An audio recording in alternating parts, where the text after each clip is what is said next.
दोस्तों, आप तमाम लोग जान रहे हैं कि देश भर में लोकसभा चुनाव का परिणाम जो है वो सामने है। आप लोगों ने भी देख लिया कि कौन कहां से जीते हैं। ऐसे में बात करें बिहार में एक सीट है सिवान लोकसभा सीट से इस बार शहाबुद्दीन साहब, जो मरहूम सांसद थे पूर्व में, आप तमाम लोग जानते हैं, उनकी पत्नी हिना शहाब चुनाव लड़ रही थी। चौथी बार वो लोकसभा के चुनावी मैदान में उतरी हुई थी, लेकिन आप तमाम लोग जानते हैं कि एक बार फिर हिना शहाब यहां से चुनाव हार गई। हिना शहाब के चुनाव हारने के बाद अब कई सारे सवालात हैं, कई सारे लोग तरह तरह की बात कर रहे हैं। हिना शहाब के हारने के बाद सबसे बड़ा सवाल तो यह है कि आखिरकार हिना शहाब चुनाव कैसे हार गई, क्यों हार गई, क्या वजह थी, किसने धोखा दिया, किसने दगाबाजी की।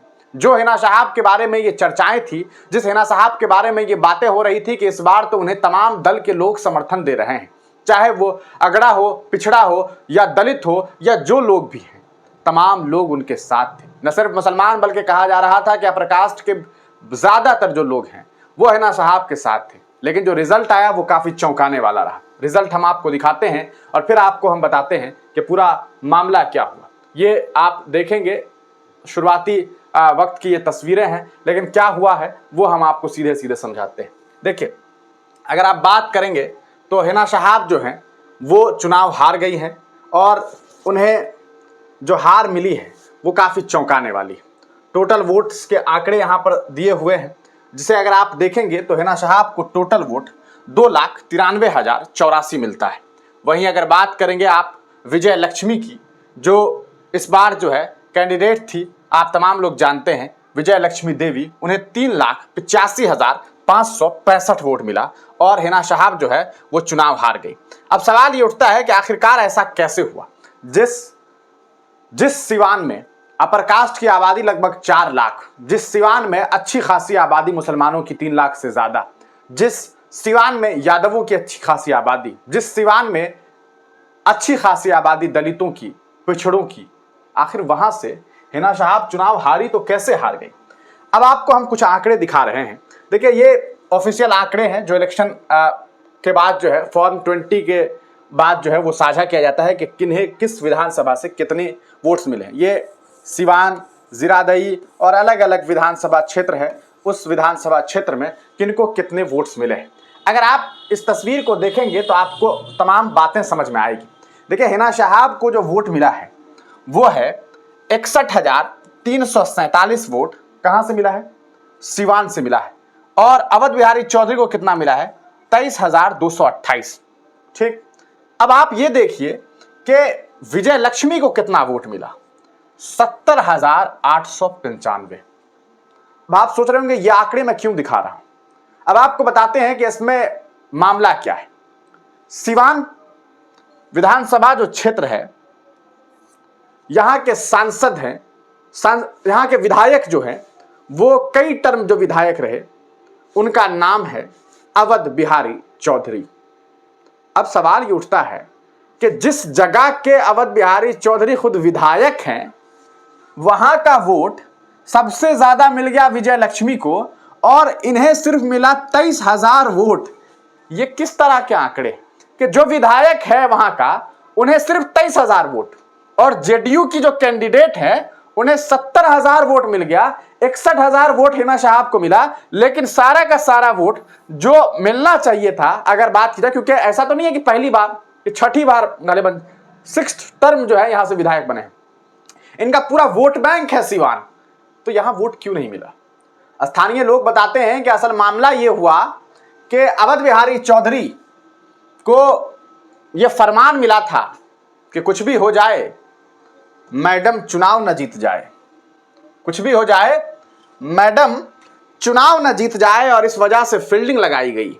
और फील्डिंग इस तरह से लगाई गई कि हमें मत दो। पूर्णिया याद है आपको, पूर्णिया में जब पप्पू यादव ने निर्दलीय चुनाव लड़ने का ऐलान कर दिया, क्योंकि तेजस्वी यादव ने उन्हें टिकट देने से इनकार कर दिया। वो नहीं चाहते थे कि तेजस्वी यादव को कांग्रेस जो है वो एज ए नेता रिप्रेजेंट करे, और इस वजह से पप्पू यादव जो कि अपनी पार्टी का विलय करवा चुके थे कांग्रेस में, उन्हें टिकट नहीं मिला और उन्होंने निर्दलीय चुनाव लड़ने की घोषणा की।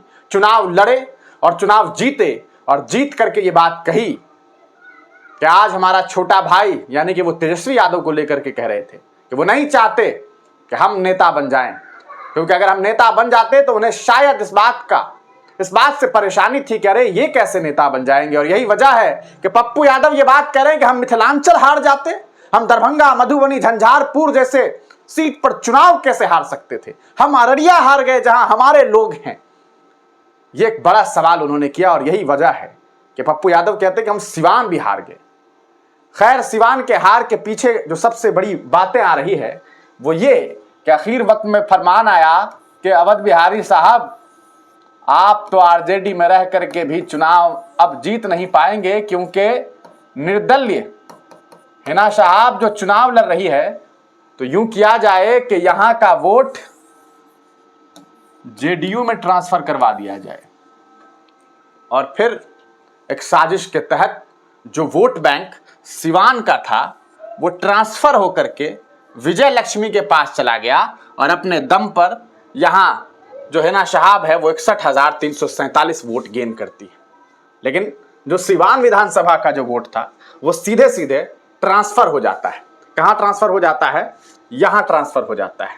उसके अलावा अगर आप देखेंगे तो देखिए, आंकड़ों को देखिए आप कि सबसे ज्यादा अगर बात करेंगे तो ये जो एक क्षेत्र है, ये अगर आप देखें, मैं आपको आंकड़े दिखा रहा हूं, ये रघुनाथपुर जो क्षेत्र है, यहां से सबसे ज्यादा वोट हिना मैडम को मिलता है 60,854। रघुनाथपुर के लोगों ने मैडम के साथ इंसाफ किया, लेकिन कहा जा सकता है कि सिवान के लोगों ने अवध बिहारी चौधरी का जो वोट था ये भी वोट यहां ट्रांसफर करवा दिया गया और इस वजह से मैडम का अच्छा खासा नुकसान, लगभग 40,000 के आसपास वोट का जो नुकसान है, कहा जा सकता है कि यहां से हो गया।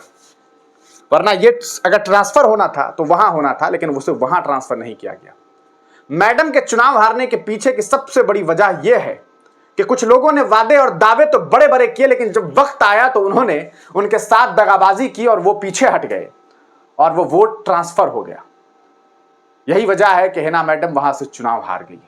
आपको मैं बताऊं, देखिए 61,347, 40,845 के आसपास उन्हें जीरादई से मिला। उसके अलावा 32,116 एक विधानसभा से, फिर 60,854 इन्हें रघुनाथपुर से मिला। उसके अलावा अगर बात करेंगे बरहरिया से तो यहां से इन्हें 57,746 वोट मिले। वहीं पर विजय लक्ष्मी को 80,344 वोट यहां से मिल गया। और अगर आप देखेंगे तो सिर्फ 22,504 वोट यहां पर अवध बिहारी चौधरी को मिला है।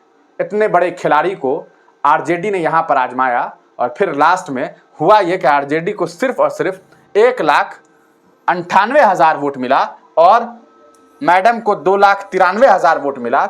लेकिन जो अवध बिहारी चौधरी, जिनके आंकड़ों को अगर देखा जाए तो इनको कम से कम 2.5 लाख के आसपास तो वोट मिलने थे, जो एस्टिमेशन था, जो वोट बैंक था। लेकिन हुआ यह कि यहां का वोट इधर ट्रांसफर हो गया और कुछ लोगों ने दगाबाजी की और आज हिना मैडम एक बार फिर चुनाव हार गई। आप तमाम लोग उनके हार पर क्या सोचते हैं, अपनी राय कमेंट सेक्शन में जरूर दीजिएगा। अगर वो चुनाव जीत जाती तो वो बिहार की एक मुस्लिम महिला सांसद बन करके निकलती और ये खुद में एक इतिहास होता, लेकिन ये इतिहास बन न सका। कुछ लोगों ने साजिश की और उस साजिश की शिकार हिना मैडम बनी। आप तमाम लोग अपनी राय कमेंट सेक्शन में जरूर दीजिए।